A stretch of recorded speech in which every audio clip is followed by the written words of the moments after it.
ज्यादातर लोग कभी युद्ध क्षेत्र में नहीं लौटते, खासकर जब उन्हें अगवा कर पीटा और 44 दिन बंदी रखा गया हो।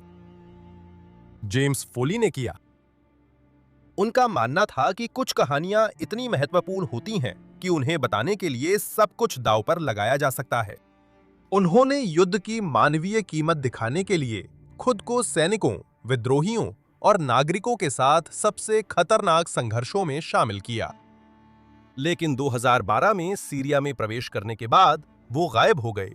636 दिनों तक उनके परिवार को ये नहीं पता था कि वो जीवित हैं या मृत। पर्दे के पीछे अमेरिकी सरकार ने एक साहसी बंधक बचाव मिशन शुरू किया, जबकि अब तक के सबसे क्रूर आईएसआईएस आतंकी गुटों में से एक ने उन्हें अकल्पनीय यातनाएं दी। और फिर अगस्त 2014 में पूरी दुनिया ने देखा जब आईएसआईएस ने एक वीडियो जारी किया जिसने आधुनिक युद्ध को हमेशा के लिए बदल दिया। यह है अमेरिकी पत्रकार जेम्स फोली का जीवन, बंधक बनना और भयानक हत्या। वॉर्स ऑफ द वर्ल्ड में स्वागत है।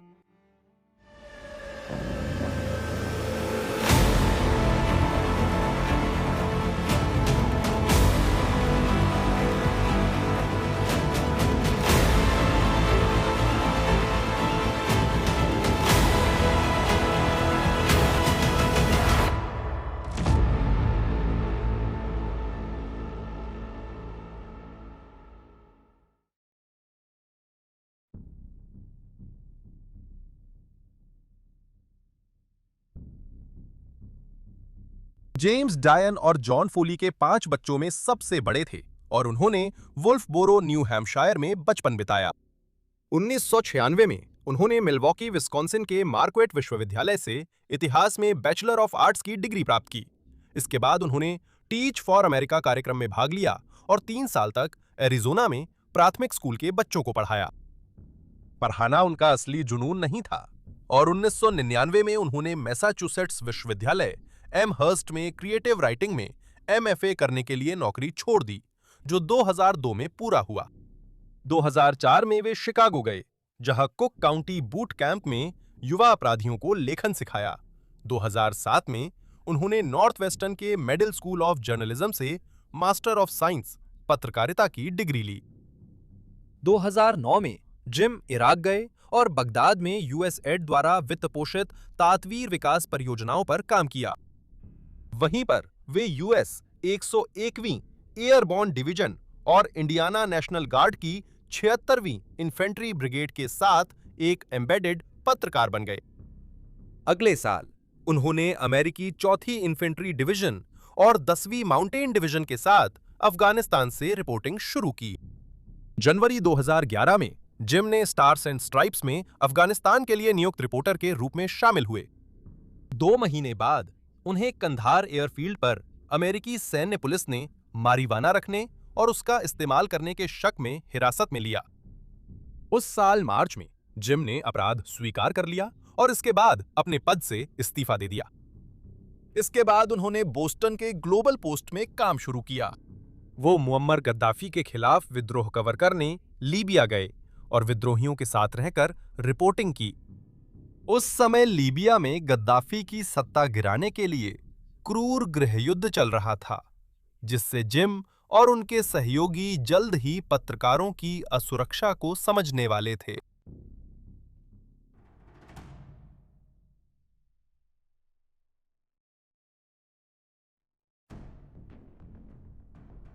5 अप्रैल 2011 की सुबह जिम एक नागरिक विद्रोही वाहन में यात्रा कर रहे थे, जो रणनीतिक रूप से महत्वपूर्ण पूर्वी बंदरगाह शहर ब्रेगा के बाहर रेगिस्तान में था। उनके साथ freelance reporter Claire Gillis, Spanish photographer Manu Bravo और दक्षिण अफ्रीकी फोटो जर्नलिस्ट एंटन हैमरल थे। तभी गद्दाफी शासन के 2 भारी हथियारबंद वाहन पहाड़ी से दिखे, जो उन पर मशीन गन चला रहे थे। इस हिंसक मुठभेड़ के दौरान हैमरल को दुखद रूप से गोली मार दी गई और उनकी मौत हो गई। बाकी समूह को बांध दिया गया, उनकी आंखों पर पट्टी बांध दी गई और उन्हें एक सैन्य वाहन में लाद दिया गया। उन्हें पहले गद्दाफी के गृहनगर सिरते ले जाया गया, फिर त्रिपोली के एक सैन्य हिरासत केंद्र में स्थलांतरित किया गया, जहां उन्हें संघर्ष के बीच कैदी होने की कठिनाइयों का सामना करना पड़ा। पहले कुछ हफ्तों में जिम से कई बार पूछताछ हुई क्योंकि उन पर जासूसी का शक था। उन्हें प्रशासनिक अदालत में पेश किया गया क्योंकि वे बिना वीजा लीबिया में घुसे और बिना अनुमति रिपोर्टिंग कर रहे थे। जिम व साथियों को गद्दाफी समर्थक सैनिकों ने बेरहमी से पीटा। 44 दिन की कैद के बाद फोली को 18 मई को रिहा किया गया। उन्हें अपने साथी बंदियों गिलिस, ब्रावो और नाइजेल चैंडलर, जो एक अंग्रेज पत्रकार थे और जिन्हें भी हिरासत में लिया गया था, के साथ त्रिपोली के भव्य रिक्सोस होटल में स्थानांतरित कर दिया गया। संयुक्त राज्य अमेरिका लौटकर जिम मिल्वॉकी गए और अपने समुदाय के प्रति आभार जताया, जिन्होंने उनकी सुरक्षित वापसी के लिए प्रार्थना की थी। उन्होंने कई भावुक इंटरव्यू देकर यह कृतज्ञता दिखाई। रिहाई के बाद जिम 3 महीने तक भाई माइकल के साथ रहे ताकि वे उबर सकें। बाद में उन्हें ग्लोबल पोस्ट में दफ्तर में काम करने वाली संपादक की नौकरी की पेशकश की गई। जिम बेचैन थे और परिवार की निराशा के बावजूद जल्दी लीबिया लौटे। 20 अक्टूबर 2011 को वे ग्लोबल पोस्ट की संवाददाता ट्रेसी शेल्टन के साथ गद्दाफी की गिरफ्तारी के वक्त मौके पर थे।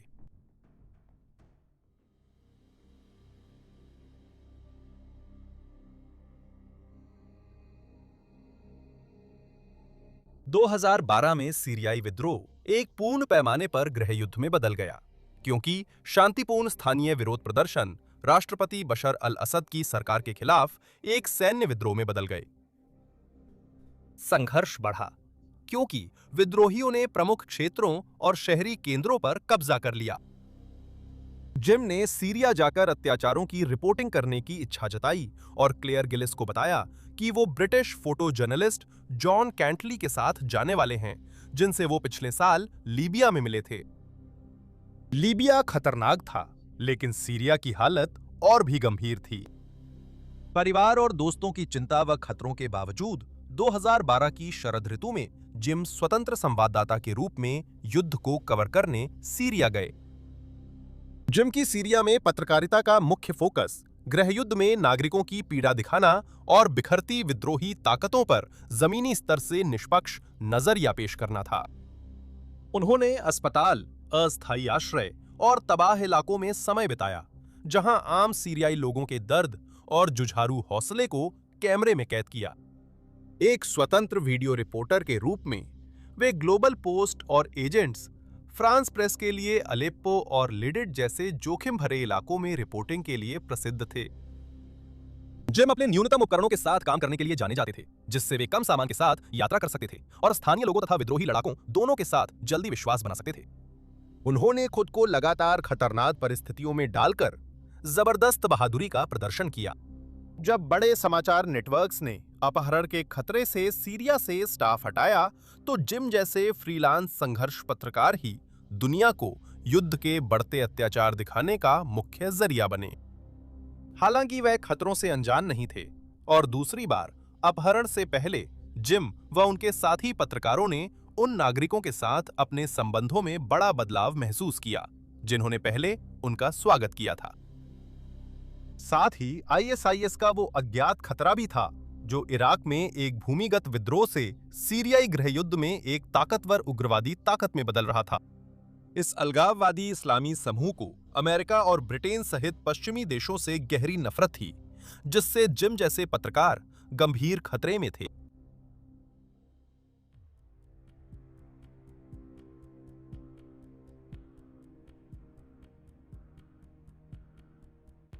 नवंबर 2012 को जिम फोली, जॉन कैंटली और उनके सीरियाई अनुवादक मुस्तफा अली सीरिया के बिनिश में एक इंटरनेट कैफे से काम कर रहे थे। वीडियो डाउनलोड करते समय जॉन ने कैफे में एक घनी दाढ़ी वाले आदमी को हंसी मजाक में छेड़ा। जिस आदमी को वे नहीं जानते थे, उसे मजाक बिल्कुल भी पसंद नहीं आया और वो थोड़ी देर बाद वहां से चला गया। जांच में पता चला कि वो आदमी शायद कैफे से पत्रकारों की ईमेल पर नजर रख रहा था, जिससे उनकी पहचान और यात्रा कार्यक्रम उजागर हो गया। कैफे से निकलने के बाद पत्रकारों ने एक स्थानीय टैक्सी ड्राइवर को उत्तर की ओर तुर्की सीमा की सुरक्षित दिशा में ले जाने के लिए किराए पर लिया। जब वे लिद्दित प्रांत से तफ्तानास टावर जा रहे थे, हथियारबंद जिहादियों के दल ने उनकी गाड़ी को सड़क से उतरने पर मजबूर कर दिया। हथियारबंद लोगों ने फोली और केंटली को बंदूक की नोक पर टैक्सी से बाहर निकाला और कहा कि उन्हें सिर्फ 5 मिनट पूछताछ के लिए हिरासत में लिया जाएगा। कोई पूछताछ नहीं हुई। उन्हें बांधकर कार के डिक्की में फेंक दिया गया। संक्षिप्त पूछताछ के बाद बंदूकधारियों ने टैक्सी ड्राइवर और मुस्तफा अली को छोड़कर दोनों पश्चिमी पत्रकारों को वहां से ले गए। जाने से पहले नकाबपोश अपहरणकर्ताओं में से एक ने अली को एक अंतिम भयावह धमकी दी। अगर तुमने हमारा पीछा करने की कोशिश की तो हम तुम्हें मार डालेंगे। धमकी के बावजूद अली ने अधिकारियों को जानकारी दी और अपहरण से पहले के पलों की अहम गवाही दी, जिसमें उस संदिग्ध गैर सीरियाई व्यक्ति का भी जिक्र किया जिसने हमले से 1 घंटे पहले इंटरनेट कैफे में उनकी टोह ली थी। फोली और कैंटलाई को पहले स्थानीय विदेशी जिहादियों ने बंधक बनाया, फिर आईएसआईएस के जेल नेटवर्क में अन्य 20 से अधिक पश्चिमी बंधकों के साथ रखा गया। अपनी 636 दिनों की कैद के दौरान जिम ने आईएसआईएस के अधीन भूमिगत जेलों के नेटवर्क, अत्यधिक शारीरिक यातना और व्यवस्थित भूखमरी को सहन किया। अमेरिकी होने के कारण उसे अपहरणकर्ताओं का सबसे ज्यादा गुस्सा झेलना पड़ा और बार-बार दूसरों से ज्यादा कठोर बर्ताव, नकली फांसी और क्रूर मानसिक यातनाओं का निशाना बनना पड़ा। उसके अपहरणकर्ताओं ने जिम और अन्य पश्चिमी लोगों को अक्सर पीटा और वाटरबोर्डिंग की यातना दी। उन्हें अक्सर अलग-अलग छिपे हुए स्थानों पर ले जाया जाता था और अंधेरे, भीड़-भाड़ वाले कोठरियों में रहने के लिए मजबूर किया जाता था, जहां उन्हें ठंड और गंभीर भूखमरी का सामना करना पड़ता था। इन कठिन हालात के बावजूद बचे लोगों के अनुसार जिम अपने साथियों के लिए भावनात्मक ताकत, नेतृत्व और करुणा का स्तंभ था। निराशा से लड़ने के लिए उसने याददाश्त से जुड़े सवाल-जवाब, बहसें और चेकर्स, रिस्क जैसे मानसिक खेलों की प्रतियोगिताएं आयोजित करने में मदद की। जिम अपनी राशन कमजोर या बीमार लोगों में बांटता था, ऐसा बचे लोगों ने बताया। उसने तनाव घटाने के लिए खेल, फिल्मों और बचपन की यादों पर समूह चर्चाएं करवाईं। आजीवन कैथोलिक होने के नाते वो गहरी प्रार्थना में लीन रहा और ऐसा माहौल बनाया जहां अलग-अलग धर्मों के बंदी एक दूसरे को आध्यात्मिक समर्थन दे सकें।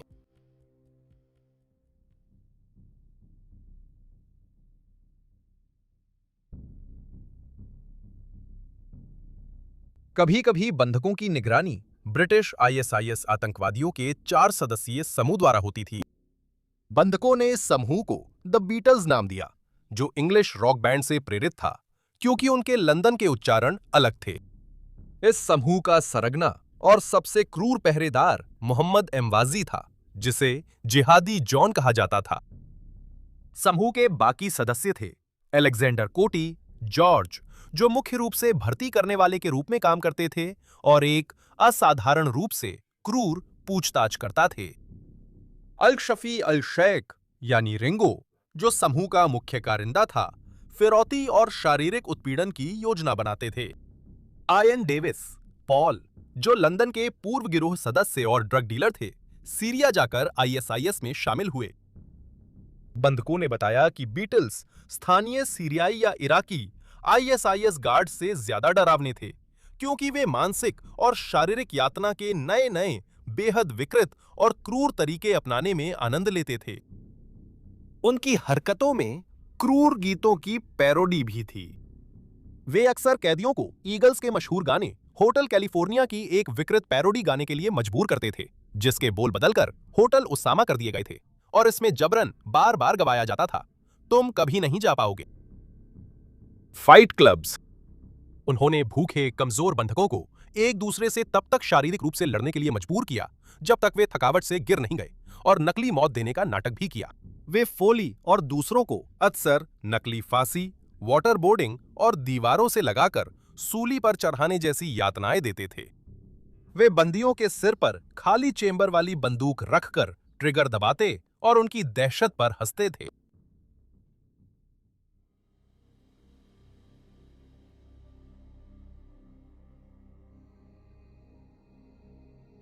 अपहरण के बाद पहले हफ्तों में फोली के परिवार और ग्लोबल पोस्ट को कोई संचार या फिरौती की मांग नहीं मिली।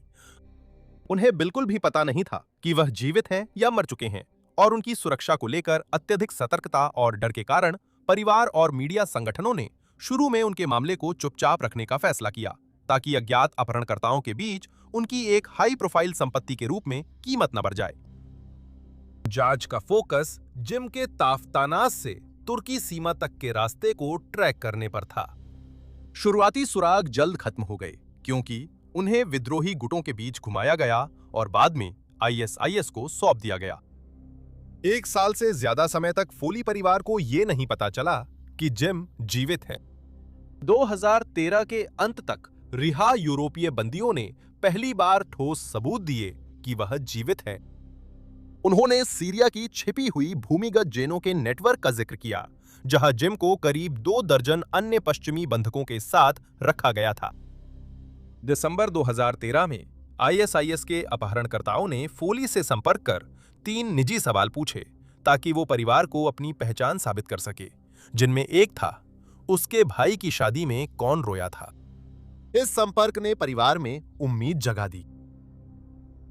जबकि फ्रांस और स्पेन जैसे यूरोपीय देशों ने अपने नागरिकों को रिहा कराने के लिए सफलतापूर्वक कई मिलियन डॉलर की फिरौती चुकाई और बातचीत की, वहीं अमेरिकी सरकार ने सख्त कोई रियायत नहीं की नीति बनाए रखी। यहां तक कि फोली परिवार को आपराधिक मुकदमे की धमकी भी दी गई अगर उन्होंने निजी तौर पर फिरौती जुटाने और चुकाने की कोशिश की। आईएसआईएस अमेरिकी सरकार से चौंका देने वाली 100 मिलियन डॉलर की रकम और कुछ खास मुस्लिम कैदियों की रिहाई की मांग कर रहा था, लेकिन अमेरिका ने इन शर्तों को मानने से इनकार कर दिया। हालांकि जुलाई 2014 में अमेरिका ने फोली और अन्य पश्चिमी बंधकों को बचाने के लिए एक गुप्त सैन्य अभियान चलाया, जिसे राष्ट्रपति बराक ओबामा ने मंजूरी दी थी। ये अत्यंत गोपनीय मिशन दुश्मन के इलाके में गहराई तक गया। जब खुफिया जानकारी इकट्ठा करने के बाद बंधक की लोकेशन का पता चला, सैटेलाइट इमेजरी और ड्रोन ने रक्का सीरिया में आईएसआईएस गढ़ के पास तेल रिफाइनरी और जेल परिसर में अहम बंधकों का नेटवर्क चिन्हित किया। पेंटागन ने कई दर्जन चुनिंदा कमांडो तैनात किए, जिनमें मुख्य रूप से डेल्टा फोर्स ऑपरेटर्स और नेवी सील्स शामिल थे। ये छापा रात के अंधेरे में अंजाम दिया गया। कमांडो को सीमा पार ले जाने के लिए सेना की 160वीं स्पेशल ऑपरेशंस एविएशन रेजिमेंट के भारी संशोधित और सशस्त्र ब्लैक हॉक हेलीकॉप्टरों का उपयोग हुआ। उनकी सुरक्षा के लिए फाइटर जेट्स और ड्रोन का सुरक्षा घेरा बनाया गया। कंपाउंड के पास उतरते ही कमांडो की आईएसआईएस आतंकवादियों से भीषण गोलीबारी शुरू हो गई। अमेरिकी बलों ने जल्द ही लड़ाकों को काबू कर कई आईएसआईएस आतंकियों को मार गिराया। कंपाउंड में पहुंचकर डेल्टा फोर्स ऑपरेटर कमरे दर कमरे आगे बढ़े। वहां हथकड़ियां, डीएनए सबूत और बालों के नमूने मिले, जिससे पुष्टि हुई कि फोली और अन्य पश्चिमी लोगों को वहां बंदी बनाकर रखा गया था, लेकिन सेल खाली थे। सेना उन तक पहुंचने में बस कुछ दिन या हफ्ते देर कर गई थी। यह मिशन पूरी तरह गुप्त था जब तक 20 अगस्त 2014 को इसका खुलासा नहीं हुआ।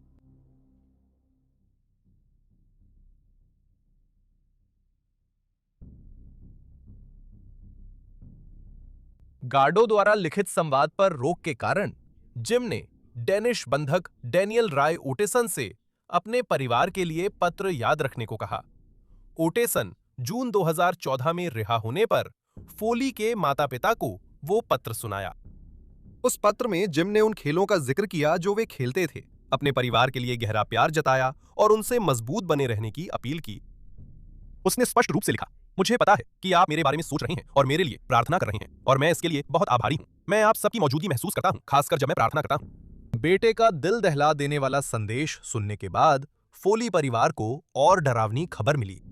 13 अगस्त 2014 को उसके अपहरणकर्ताओं ने एक अंतिम डरावना ईमेल भेजा, जिसमें अमेरिका के हाल ही में अनबर उत्तरी इराक में आईएसआईएस ठिकानों पर हवाई हमलों की कड़ी आलोचना की गई। जिसमें लिखा था, आप हमारे कमजोरों, बुजुर्गों, औरतों या बच्चों में से किसी को नहीं बख्शते, तो हम भी आपके किसी को नहीं बख्शेंगे। आपकी बमबारी का खामियाजा आपको और आपके नागरिकों को भुगतना होगा। इसकी पहली कीमत अमेरिकी नागरिक जेम्स फोली का खून है। आपके हमारे खिलाफ अपराधों के कारण उन्हें मार दिया जाएगा। पिछली बातचीतों के विपरीत इस संदेश में ना तो फिरौती की कोई बातचीत थी और ना ही कैदियों की अदला बदली की कोई मांग। ये मारने के इरादे की एक स्पष्ट घोषणा थी। फोली परिवार ने मजबूरी में अमेरिकी अधिकारियों को ईमेल भेजा और अपहरणकर्ताओं से दया की गुहार लगाई, पर कोई जवाब नहीं मिला। 19 अगस्त 2014 को आईएसआईएस ने यूट्यूब और ट्विटर पर अ मैसेज टू अमेरिका नामक 5 मिनट का पेशेवर प्रचार वीडियो अपलोड किया। इस वीडियो ने अंतर्राष्ट्रीय समुदाय को झकझोर दिया और इसे नाटकीय तरीके से पेश किया गया। वीडियो में जिम को सिर मुड़वाए हुए और नारंगी जंपसूट पहने हुए देखा जा सकता है, जो जानबूझकर ग्वांतानामो बे में अमेरिकी सैन्य जेल में रखे गए मुस्लिम बंदियों की वर्दी की ओर इशारा करता है। वो सीरिया के रक्का के बाहर एक सूनी धूप से झुलसी रेगिस्तानी पहाड़ी पर था और एक नकाबपोश काले कपड़े पहने हुए उग्रवादी के बगल में घुटनों के बल बैठा था। उसे एक तैयार स्क्रिप्ट पढ़ने को मजबूर किया गया, जिसमें उसने परिवार और दोस्तों से उसके असली हत्यारों अमेरिकी सरकार के खिलाफ खड़े होने की अपील की और कहा कि उसकी मौत अमेरिकी विदेश नीति का परिणाम है। नकाबपोश उग्रवादी ने कैमरे पर लंदन उच्चारण में बात की। बाद में उसकी पहचान मोहम्मद एमवाजी जिहादी जॉन के रूप में हुई। उसने राष्ट्रपति बराक ओबामा को चेतावनी दी कि अगर अमेरिका ने इराक में हस्तक्षेप किया तो और अमेरिकियों की मौत होगी। जिहादी जॉन ने फिर कॉम्बैट नाइफ से जिम का सिर काटना शुरू किया। वीडियो फिर कट गया। फोली के शरीर की एक डरावनी छवि दिखी। फिर दूसरे अमेरिकी बंधक पत्रकार स्टीवन सॉटलॉफ को वहीं घुटनों के बल दिखाया। जिहादी जॉन ने कहा, सॉटलॉफ की जान ओबामा के अगले कदमों पर है। हम वो वीडियो नहीं दिखाएंगे, लेकिन हमारे पास जिहादी जॉन पर एक डॉक्यूमेंट्री है। अपलोड के 24 घंटे में एफबीआई और अमेरिकी खुफिया एजेंसियों ने वीडियो की पुष्टि कर दी, जिससे जिम की हत्या साबित हुई। ये आईएसआईएस द्वारा पहली बार किसी अमेरिकी नागरिक की सार्वजनिक हत्या थी। डायने फोली, जेम्स की मां, ने फेसबुक पर एक भावुक बयान जारी किया, जिससे उनके परिवार की मजबूती दिखी। हमें अपने बेटे जिम पर कभी इतना गर्व नहीं हुआ था। उसने दुनिया को सीरियाई लोगों की पीड़ा दिखाने की कोशिश में जान गंवा दी। हम अपहरणकर्ताओं से बाकी बंधकों की जान बख्शने की अपील करते हैं। जिम की तरह वे भी मासूम हैं। उनका अमेरिकी नीति पर कोई नियंत्रण नहीं है। अगर आईएसआईएस को लगा कि जिम फोली की सार्वजनिक हत्या से अमेरिका डरेगा, तो वे गलत थे। इसका उल्टा असर हुआ, जिससे अमेरिकी जनमत एकजुट हुआ और सैन्य अभियान तेज हुए। कुछ हफ्तों में राष्ट्रपति ओबामा ने इराक से सीरिया तक हवाई हमलों की अनुमति दी, जिससे आईएसआईएस को नष्ट करने के लिए व्यापक अंतर्राष्ट्रीय गठबंधन अभियान की आधिकारिक शुरुआत हुई।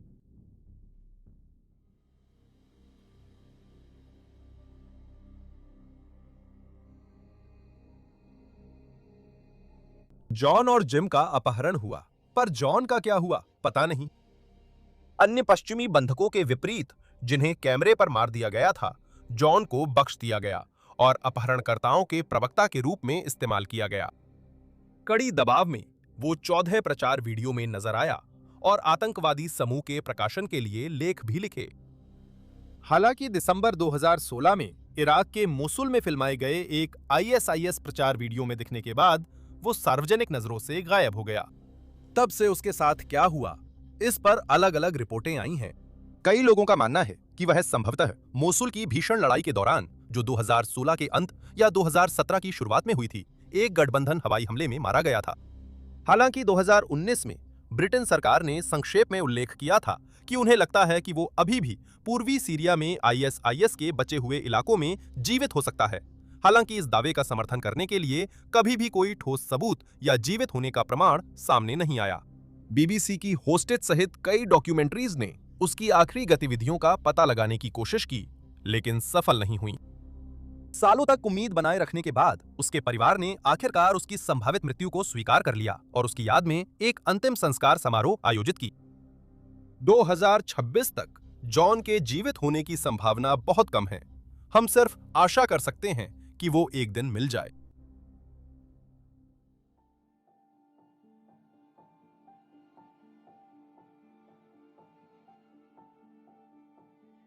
जेम्स की मृत्यु के बाद के वर्षों में उसके परिवार ने अपने दुख को संस्थागत बदलाव के लिए एक शक्तिशाली ताकत में बदल दिया, जिसका परिणाम अमेरिकी बंधक नीति में ऐतिहासिक बदलाव और उसके अपहरणकर्ताओं के खिलाफ ऐतिहासिक संघीय सजा के रूप में सामने आया। डायन फोली की सार्वजनिक वकालत से प्रेरित होकर राष्ट्रपति बराक ओबामा ने अमेरिकी सरकार बंधक मामलों को कैसे संभालती है, इसकी पूरी समीक्षा का आदेश दिया। इससे जून 2015 में राष्ट्रपति का कार्यकारी आदेश 13698 जारी हुआ, जिसने सरकारी कामकाज पूरी तरह बदल दिया। अमेरिकी सरकार ने आधिकारिक रूप से परिवारों को ये धमकी देना बंद कर दिया कि अगर वे अपने प्रियजनों को छुड़ाने के लिए निजी फिरौती की रकम जुटाने की कोशिश करेंगे तो उनके खिलाफ आपराधिक मुकदमा चलाया जाएगा या जेल भेजा जाएगा। उन्होंने FBI, CIA, विदेश विभाग और रक्षा विभाग को मिलाकर एक बहु एजेंसी केंद्र बनाया, जिससे परिवारों को वास्तविक समय की खुफिया जानकारी सीधे मिल सके। इस नीति के तहत बंधक मामलों के लिए विशेष राष्ट्रपति दूत का एक उच्च स्तरीय राजनयिक पद स्थापित किया गया, जो पूरी तरह विदेशों में गलत तरीके से हिरासत में रखे गए या बंधक बनाए गए अमेरिकियों की रिहाई पर बातचीत करने पर केंद्रित था। अपने बेटे की हत्या के बाद डायन फोली ने अमेरिकी बंधकों के लिए समर्पित जेम्स W. फोली लेगेसी फाउंडेशन की स्थापना की। दुर्भाग्यवश जिम को बचाने में देर हो गई।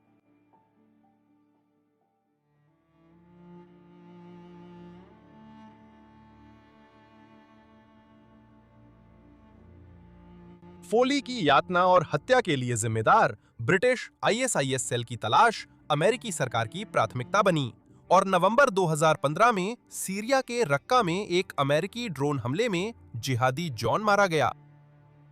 SAL के सदस्य अलेक्जेंडर कोटी और अल शफी अल शाइक को 2018 में तुर्की भागने की कोशिश करते समय सीरियाई कुर्द बलों ने पकड़ लिया था। इस जोड़ी को मुकदमे के लिए वर्जीनिया प्रत्यर्पित किया गया।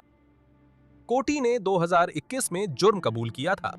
अल शाफी ने आरोपों को चुनौती दी, लेकिन अप्रैल 2022 में एक भावुक मुकदमे में उन्हें दोषी पाया गया, जिसमें जीवित यूरोपीय बंधकों और डायन फोली ने गवाही दी।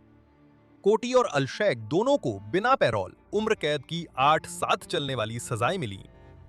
वे अमेरिका की उच्च सुरक्षा संघीय जेलों में सजा काट रहे हैं। डायन फोली ने ट्रायल के बाद कोटी के प्ली अग्रीमेंट के उस प्रावधान का उपयोग किया जिसमें उसे पीड़ितों के परिवारों से मिलने को कहा गया था। संघीय अदालत में डायन कई बार अपने बेटे के हत्यारे के सामने बैठीं ताकि जेम्स के आखिरी दिनों के जवाब पा सकें और व्यक्तिगत माफी दे सकें। यह घटना वैश्विक मीडिया का केंद्र बनी और 2024 में छपी किताब a man who dogged the world का विषय रही। डायन फोली ने अपनी आत्मकथा अमेरिकन मदर और सार्वजनिक वक्तव्यों में इस वाक्यांश को विनम्रता से चुनौती दी है, वो वही करते हुए मरा जिसे वो प्यार करता था। उन्होंने इस बात पर जोर दिया है कि जिम को अपना काम और जिन लोगों पर वो रिपोर्टिंग करते थे उनसे गहरा लगाव था, लेकिन कोई भी पकड़े जाने, यातना दिए जाने या मारे जाने को पसंद नहीं करता। उन्होंने कहा उसे परिवार, दोस्तों और जिंदगी से प्यार था। उसकी मौत आतंक का एक भयानक कृत्य थी, न कि उसके करियर का कोई अनिवार्य या काव्यात्मक अंत। उसकी असली विरासत उसके दुखद तरीके से मरने में नहीं है, बल्कि उसके नाम पर तब से लगातार किए जा रहे उन प्रयासों में है जो दूसरे पत्रकारों की सुरक्षा और बंधकों को आजाद कराने के लिए किए जा रहे हैं।